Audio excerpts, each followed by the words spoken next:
Chapter 1. The Marriage. The first time I saw the island, it was dawn, and the moon was still in the sky. "There's Folly's there, Mr. Wiltshire," said the captain. "Your store is there."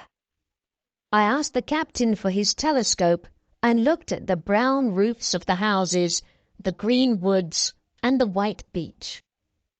"Can you see your house, the white one with the big veranda?" asked the captain. "When old Adams saw it the first time, he liked it. Poor old Adams! When I came back to this island he was dead." "What happened to him?" I asked. "He died suddenly one night," said the captain. "How did he die?" I asked. "Some kind of illness, perhaps something on this island," said the captain. "I don't know. The last man at the store was Vickers. He left Folly there because he was afraid of the traders, Case and Black Jack. People say bad things about them. And then there's old Captain Randall, who came here long ago." "Look, there's a boat coming now," I said to the captain. "Yes," said the captain. "That's Case and his friend Black Jack." The boat came closer to our ship, and the two men got on. I was happy to meet them. Case was a small man with blue eyes. He spoke well, and probably came from a good family. He seemed helpful and friendly. We sat in the captain's cabin and had a drink. Case talked a lot, and I knew he was a good trader. But I did not know he was a dangerous man. We finally got to Falizar at noon. As we walked on the island, Case said, "Well, Wiltshire, you need a wife." "Oh, yes," I said. "I almost forgot." There was a crowd of native girls around us. "She's pretty," said Case, pointing to a young girl. "Yes. Who is she?" I asked. "She's Uma," said Case, and he called her and spoke to her in her native language. I did not understand what he was saying. She had a pretty face and body and a lovely smile, but she only smiled at me once. I liked her. "I think you can have her," said Case. "I'll talk to her mother and then bring her to Captain Randall's house for the marriage." I did not like the idea of marriage, and I told Case that. "Oh, don't worry," he said, smiling. "Black Jack is the priest." We walked to Captain Randall's house. It was an old, dirty house with a small, broken veranda. There was a store in front with scales, a box of tins, a big box of bread, and many bottles and guns. I'll do very well on this island, I thought, because my store has better things. The old captain was in the back room of the house, sitting on the floor, and he was drunk. There were flies all over him. He was a man of 70 who once commanded a big ship in the British Navy. Now he looked terrible. He tried to get up, but he could not move. "Captain's a bit drunk this morning," said Case to me. He turned to Captain Randall and said, "There's going to be a marriage, Captain." "What?" asked the old man. "Mr. Wiltshire is going to marry Uma," said Case. "Uma?" he said, surprised. "But why does he want Uma?" "Be quiet, Captain," said Case. Case went to arrange the marriage and left me alone with the old captain. I listened to the old man talk and watched him drink. That afternoon, an old native woman with tattoos on her face came into the room. Her eyes were big and dark, and she was singing a strange song. "Who's this?" I asked. "It's Farwell, Uma's mother," said Randall. "Aren't you afraid of her?" "Me? Afraid?" cried Randall. "I don't want her to come here, but Uma is getting married today." Farwell suddenly stopped singing and left the house. It was already late in the evening when Case came back with Uma. She was wearing necklaces made of flowers, and she had a red flower in her black hair. She was very serious and quiet. I did not like what I was doing because it was wrong. Black Jack married us and gave Uma a marriage certificate. This is what the certificate said. Uma, daughter of Farvow of Falezar, is illegally married to Mr. John Wiltshire for one night. Mr. Wiltshire is free to send her home the next morning. Jack Blackmore, priest. After the marriage, Case said, "Well, Wiltshire, it's time for you and Uma to go home." He wanted us to leave quickly. Uma and I walked to our new home. When we went in, she smiled gently and said, "Me, your wife." Her dark eyes were lively and beautiful, and I was happy she was there. I got up very early the next morning and went out on the veranda. Many young men and children were sitting outside my house. What are they doing here? I thought. What do they want? More people came and sat outside my house. They said nothing and stared. I went inside and said, "Uma, what do these natives want?" "You no," she said. By evening, the natives were tired of staring at my house and went away. The next day, I cleaned the store and put everything in order. I think I'll make a lot of money here, I thought. I dreamt of making money and going back to England to open a pub one day. However, something strange happened. Not one person came to my store. At about 3 in the afternoon, a white man came to see me. He was dressed like a priest, but his clothes were dirty. "Good morning, sir," I said. He answered in the native language. "Don't you speak English?" I asked. "French," he said. He tried speaking French to me and then spoke in the native language.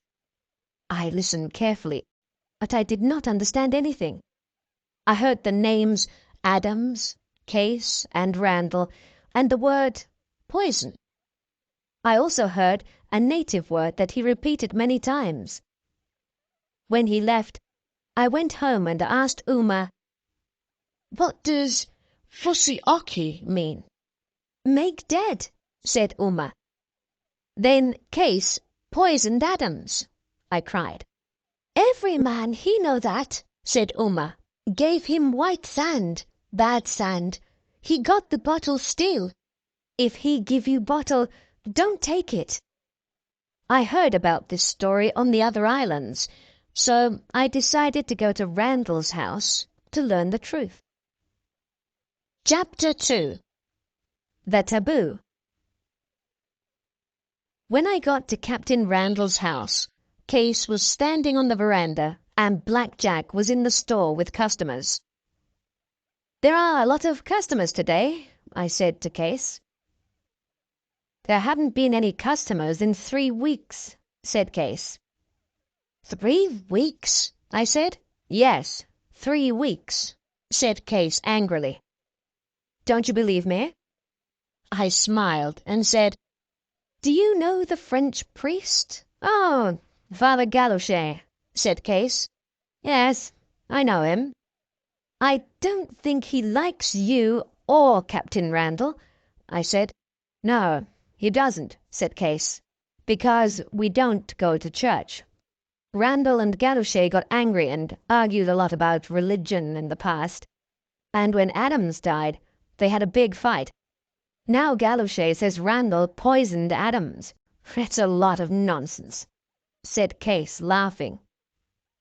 On Sunday, Uma asked me, "You go church today?" "No, of course not," I said. But then something strange happened. I went to take a walk in the village, and I heard some people singing in a church. I stopped outside the door and looked inside. The priest was a tall, native man who was singing with the people. When he saw me, he immediately stopped and pointed at me. He stared at me and was terrified. I was frightened and ran home. I said nothing to Uma, but I was worried. I did not understand what was happening, and I did not like it. On Monday, no one came to my store, and I was angry. Uma, I said, it seems that coming to my store is taboo. I think yes, she said quietly. That evening, I went to talk to Case. Case, I said, I think I'm taboo here. That's impossible, he said. There are no taboos on this island. Have you talked to Randall? I don't like Randall, I said. Case laughed, took a lantern, and went to the village. He came back after a quarter of an hour and sat on the veranda steps. Well, am I taboo? I asked impatiently. Yes, Wiltshire. Something like that, he said. But don't worry, because I'll help you. Come here tomorrow morning at 9 o'clock, and we'll talk to the chiefs of Falizat. They're afraid of me. Do you know why I'm taboo? I asked. No, but we'll find out tomorrow morning, said Case. The next day we went to see the chiefs in their big house. A crowd of men, women, and children stood outside the big house. There were 5 chiefs, and they were dressed in white. One of them spoke to Case for a long time. What did he say? I asked. He wants to know your problem, said Case. My problem? I said. Tell him I'm a white man and I'm British.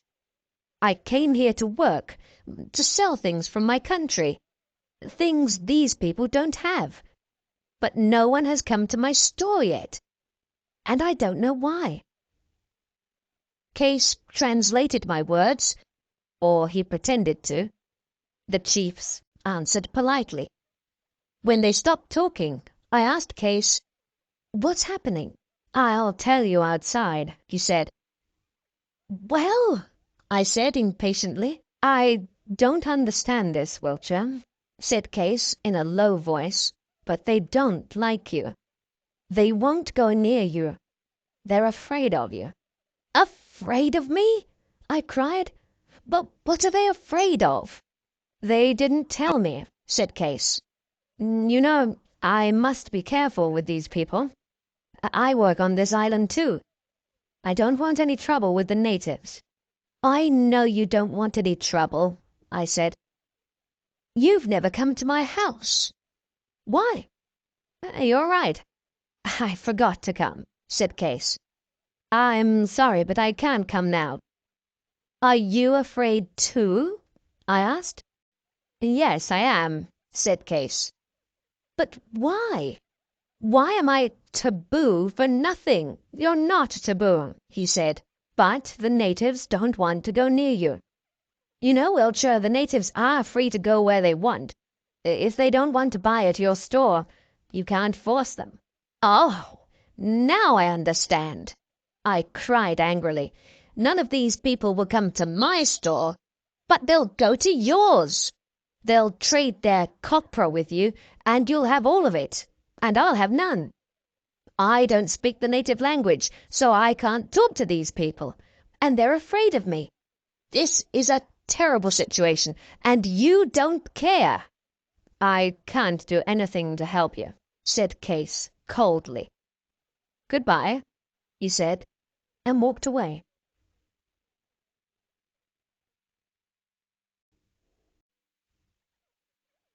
Chapter 3.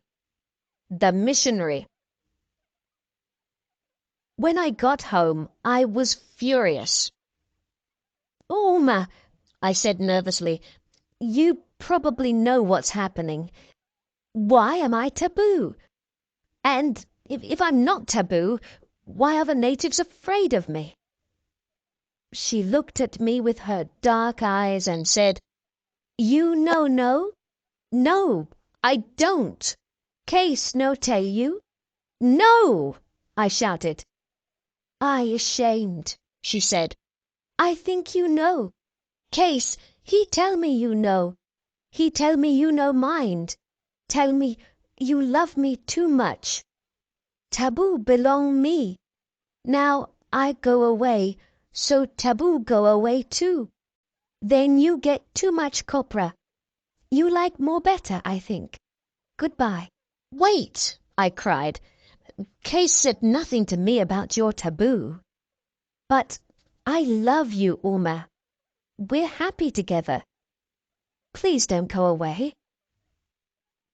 Uma started crying, and I put my arms around her. I realized I could not live without her. "You're more important than copra," I said softly, kissing her. We sat down, and Uma told me her story. She and her mother came from another island about a year ago. The people in Falizar did not like them because they were strangers. Case helped them because he liked Uma. Then she met a young chief called Ione. He wanted to marry her, and she was happy. But then he left her and went away. She was very sad because she and her mother were alone, and no one on the island talked to them or looked at them. They were taboo. It was terrible for them. Then I came and married her.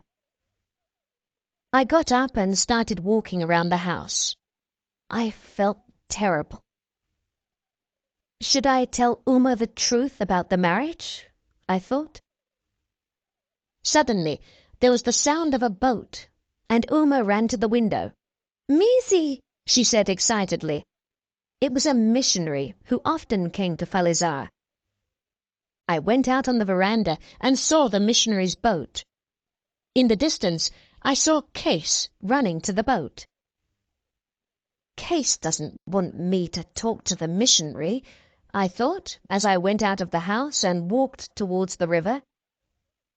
"Get away from that boat, Case!" I cried angrily. "I do what I want on this island," said Case. I was very angry and hit him hard several times. He fell to the ground and had blood on his face. He knew that he was weaker than me, so he got up slowly and went home. I walked to the boat and saw a man dressed in white. "Are you the missionary?" I asked. "Yes, I am. And you're probably the new trader," he answered. "Yes, I'm Wiltshire," I said. "And I don't particularly like missionaries. However, I need to talk to you about two important things." "We can talk for an hour, and then I have to go to another village," he said. "Good," I said. "Come with me to my house." As we walked, he asked, "Why did you hit that man?" "Soon you'll understand why," I said. When we got home, I showed the missionary the marriage certificate and told him about Black Jack. He was surprised and angry. "I want to marry Uma in the right way, Mr. Tarleton," I said seriously. "Very well," he said. "We need 2 witnesses. Call 2 men from my boat. They're outside." The 2 witnesses came in, and the missionary married us. "And now I want to talk to you about another thing," I said. The missionary listened carefully to my story as he tried to eat the salty soup Uma made. She was a terrible cook, but a lovely wife. "Well," he said at last, "you have a dangerous enemy. Case is an evil man. He is very clever, and the chiefs of the village believe him. He told everyone about Uma's taboo, and he poisoned Adams. Before Adams, there was a trader called Underhill. He became very ill and couldn't move his body. He could only move one eye. Case told everyone he was a devil, and the natives believed him. Poor Underhill was buried alive. Case is the master of this island because people are afraid of him. Now he wants to get rid of you because he wants all of the copra." "What can I do?" I said. "Only two people can help you, the French priest and the old chief Fayazo. I'm sorry, but I must go now. Goodbye, and good luck to you and your wife," said Mr. Tarleton, leaving the house.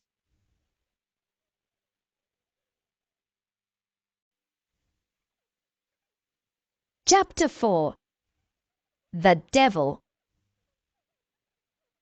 A month passed and no one came to my store. Farval had 20 coconut trees, but no one worked for her because she was taboo. So she, Uma, and I worked together and made copra. When I was not working with them, I went hunting in the woods, which were full of birds and other animals. One day I was sitting near the woods and started talking to a native who spoke a little English. "Is there a road that goes east?" I asked. "There was a road once," he answered. "Does anyone go there?" I asked. "No," he said nervously. "Bad place. Too many devils." "Devils?" "Yes, there are many devils there," he said. "Men who go there never come back." This native knows a lot about devils, I thought. Maybe he knows about our taboo. "Do you think Uma and I are devils?" I asked. "No, no," he said calmly. "The devil lives in the woods." Suddenly I saw Case walking on the beach across the small bay. He had a rifle in his hand and he was going east. "Look," I said to the native, "Case is going to the woods in the east. He's not afraid." "Case is a Tiapolo," he said, and immediately disappeared in the woods. When I got home, I asked Uma, "What does Tiapolo mean?" "Devil," she said. I told Uma about the native I met in the woods. "How can Case be a Tiapolo?" I asked. She sat down and explained that Case belonged to the devil. He was like the devil's son. He always went to the woods in the east where the devils lived, and they did not hurt him. He spoke with the dead, and he even had a secret place in the woods. I was very surprised to hear this and said, "Very well, I want to go and see Case's place." "No," cried Uma. "You no go. You never come back." She was suddenly worried and told me about 6 young men who went to the woods in the east and met 6 beautiful ladies. They talked and laughed with them, but that evening the young men became very ill and died. The people were sure that those beautiful ladies were devils. "Do you believe that story?" I asked. "Yes," she said. "Well, don't worry about me, because I won't talk to any beautiful ladies." The next morning I took my rifle and knife and started going to the east. The woods were dark and the trees were tall and close together. It was windy and there were strange noises. At first I was not scared, but I started thinking about Uma's story. Perhaps I am a coward, but I was soon scared. As I walked through the woods, I heard other strange sounds coming from the trees. I put my knife between my teeth and climbed up a tree. At the top, I saw a box with banjo strings across the top. When the wind blew, the banjo strings made a scary sound. "You scared me once, Case," I said nervously as I climbed down the tree. but now I know your tricks." I continued walking through the woods and saw a long wall in front of me. Along the top of the wall there were big, ugly masks that shone in the dark. Some had hair, and others had clothes that blew in the wind. They looked like scarecrows. Then I discovered a small cave with other scary masks. It looked like a strange place where people prayed to devils. "Case is very clever," I thought. "He brings the natives here at night and scares them with these masks, and they think they're devils. That's why they're afraid of him." Suddenly I had an idea, and I left the woods. When I got home, I saw the young chief, Mayor, sitting on my veranda. He was a rich man with thousands of coconut trees. "Hello, Wilshire," he said, smiling. "I want to trade my copra with you." I was surprised to hear this because Mayor was going against Case, who wanted all the copra on the island. Mayor was probably angry at Case because of a girl they both liked. "I'm happy to trade with you, Mayor," I said. He was my first customer. I could finally trade my colored cloth, tools, tea, and other things for his copra. "I'm sorry you had to wait a long time for me, but I've been to Case's place in the woods," I told him. "You went to Case's place?" he asked, surprised. "Yes," I said, laughing. "And his place is a toy shop with a lot of scary masks. In England, children play with those things." I also told him about the banjo strings in the trees. He was amazed, but he seemed to believe me. That evening I decided to put an end to Case and his devils. I took my rifle, knife, lantern, and dynamite and started walking to Case's place. When I got there, I destroyed all of the masks. Then I put dynamite in the cave and under the trees with the banjo strings. I began hearing some strange noises, and I immediately thought about Ulma's story. I took my lantern and looked around. Suddenly, I saw a beautiful lady. "A devil!" I shouted. "No shout," said a woman's voice. "Ulma, is that you?" I cried. "Yes, I come quick. Case here soon." "Case? How do you know?" "Black Jack tell Farthou." I did not know Ulma was so brave. Her love for me made her do anything to help me, and this made me love her more. "I must blow this place up now. Follow me." I lit the fuse, and Uma and I ran away and hid. Then there was a violent explosion and fire everywhere. Case's place was finally destroyed. The fire from the burning masks gave Case enough light to see me. He shot at me and hit my leg. The pain was terrible. Uma was hiding behind a tree, but when she heard me cry out, she ran to me. Case saw her and shot at her too. She fell to the ground. Case shot at my wife. Was she dead? As soon as he came near me, I pulled his foot and made him fall. We fought like two angry animals, and then I killed him with my knife. And that was the end of Tiapolo. Now, the only thing I could think about was Uma. I slowly moved to her side and saw that she was still alive, but very scared.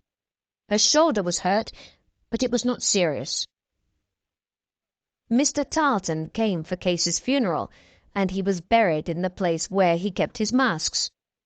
Now that Case was dead, the copra business was mine. I never went back to England, and Uma and I had children and lived happily together.